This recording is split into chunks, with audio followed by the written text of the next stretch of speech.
تخلیق کائنات اللہ تعالیٰ نے سب سے پہلے نور محمد صلی اللہ علیہ وسلم کو تخلیق فرمایا، جو 1000 سال تک اللہ تعالیٰ کی تسبیح و تہلیل کے ساتھ طواف کرتا رہا۔ اللہ تعالیٰ نے اس نور سے 4 قسم کے عناصر پیدا کیے۔ پہلا قسم سے عرش اعظم پیدا کیا، پھر اس سے 7 آسمان، ایک آسمان سے دوسرے آسمان 500 برس کی مسافت کا ہے۔ پھر زمین بنائی، زمین کے بھی 7 طبقات ہیں، ہر طبق کا فاصلہ 500 برس کا مسافت کا ہے۔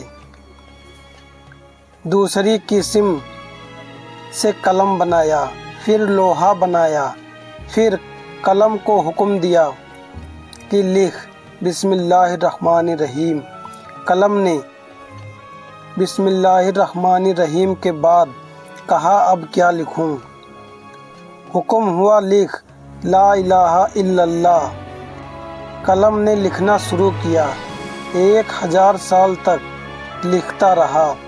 جب محمد رسول اللہ صلی اللہ علیہ وسلم لکھنا شروع کیا تو مارے ہیبت کہ اس کے منہ خشک ہو گئے۔ پھر 1000 سال تک لکھا۔ تیسرا قسم سے جنت اور دوزخ بنائی۔ چوتھی قسم فرشتوں، جنات، عالم ارواح پیدا کیے۔ فرشتوں کو آسمان پر اور جناتوں کو زمین پر بسایا۔ جنات زمین پر 7000 سال تک آباد رہے، پھر اس میں فساد برپا ہو گئے، یہاں تک کہ خونریز جنگ شروع ہو گئی، جس کی وجہ سے اللہ تعالیٰ نے انہیں پہاڑوں اور جزیروں میں بسایا، جو ہمیشہ کے لیے وہیں آباد ہو گئے۔ لوح محفوظ کو لوح محفوظ اس لیے کہا جاتا ہے کہ وہ شیطان کے شر سے محفوظ ہے۔ اس کے علاوہ اس کے اندر تمام مخلوق کی تقدیریں لکھ کر محفوظ کر دی گئی ہے۔ لوح کی جلد سفید موتیوں سے، ورق سرخ یاقوت سے اور حرف سرخ موتیوں سے بنائے گئے ہیں۔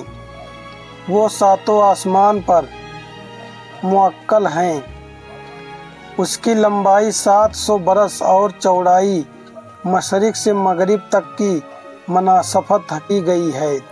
لوح محفوظ میں لکھا ہوا قرآن کا ہر حرف کوہ کاف کے برابر ہے۔